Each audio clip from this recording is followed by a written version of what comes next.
Wow, that looks good. Can't wait to have that. And I'm really excited about today because, well, I'm having fish tacos for dinner. I want to remind everybody that to make fish tacos, you have to acquire fish. And it's not too big of a stretch on the Lord's Prayer to pray, Lord, give us today our daily fish.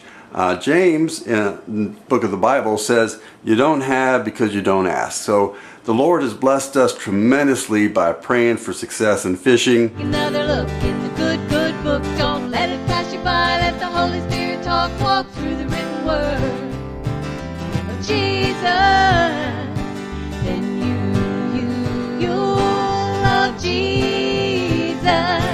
La la la la la la la la la la la la. Because a lot of people think all you do with catfish is fry it, and some people fry their fish for fish tacos, but I like to either grill it outside, or I'll show you today how to saute it in a pan.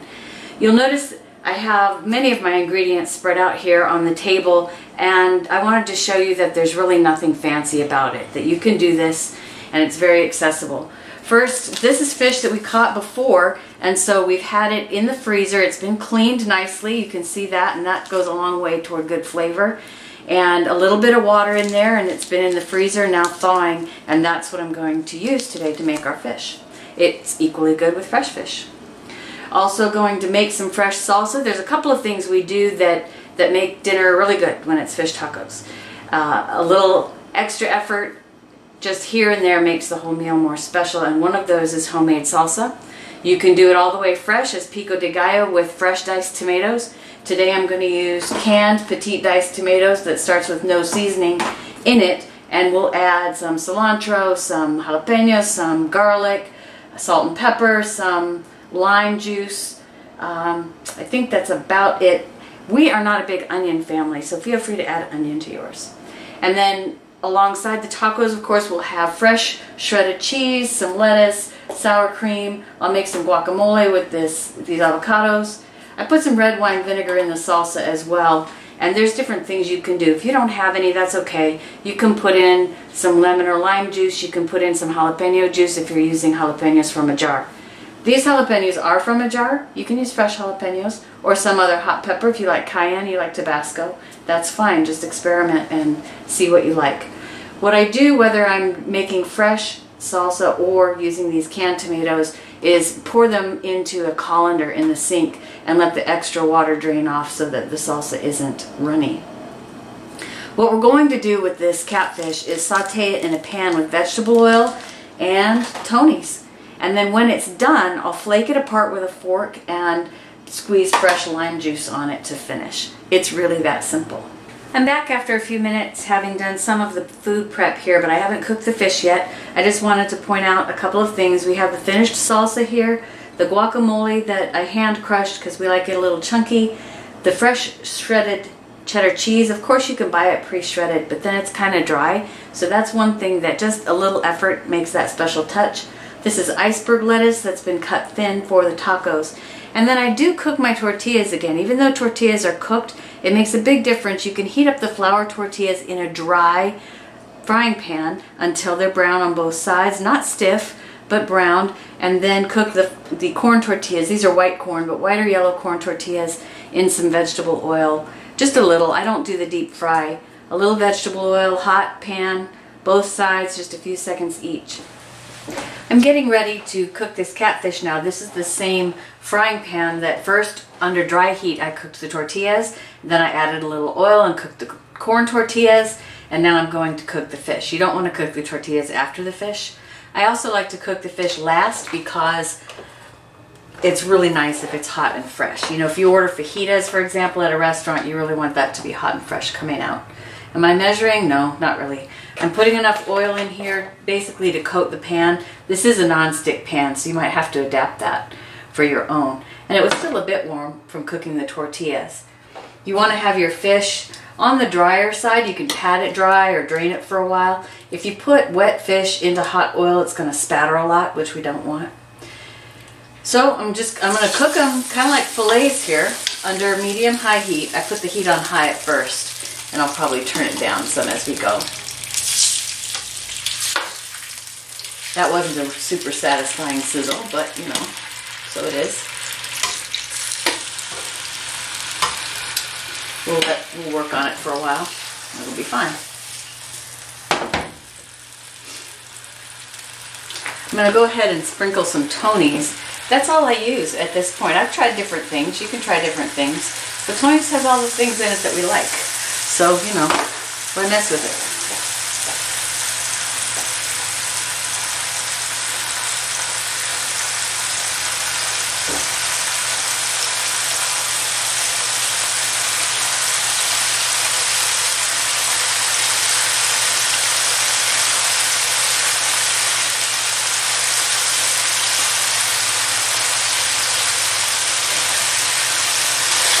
I might turn the fish more than once,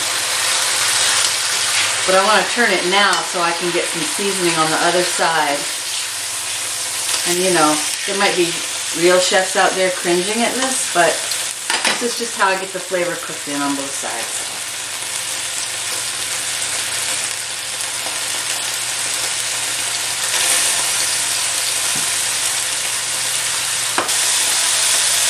I'm going to flip the fish.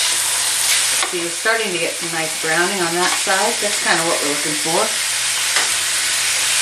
We're going to want more of that before we're done, and of course the fish is cooking through.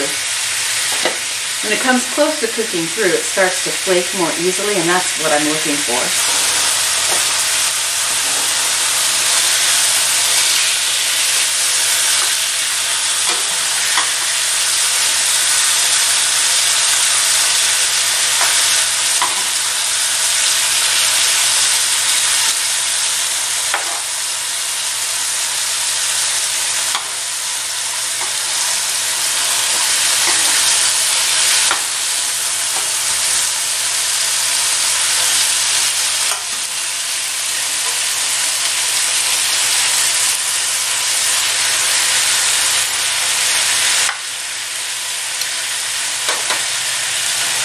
Being an imperfect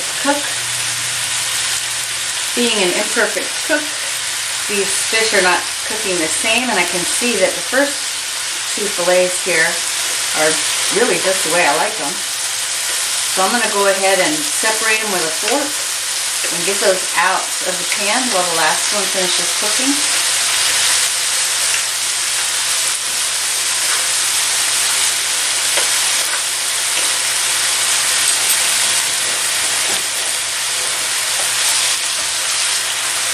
Over into my waiting serving bowl.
Okay, let me test this one.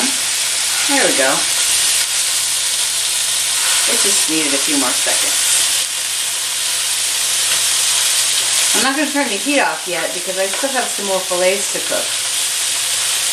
But first I'll show you what I do, the last step prior to serving it.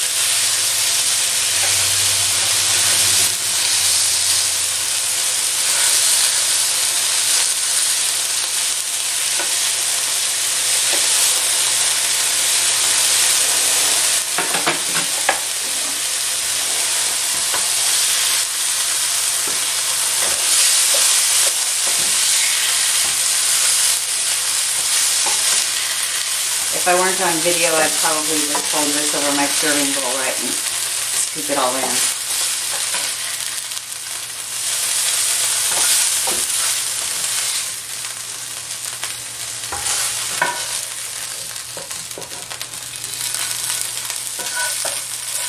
So let me just move, I'm going to move this pan off the heat for a moment and remind you what I said before, that the last step right before serving is to squeeze a lime. You know, if you roll the lime before you cut it, it'll loosen it up and you'll get more juice.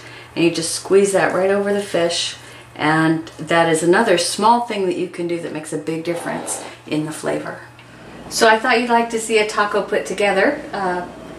Not like you haven't seen one before, but the fish has been finished cooking. And I did think of one more thing to tell you, which is these tacos are delicious, but the leftover fish, not so much. So what I try to do is think about how many of us are going to be eating a given meal and cook just the right amount of fish.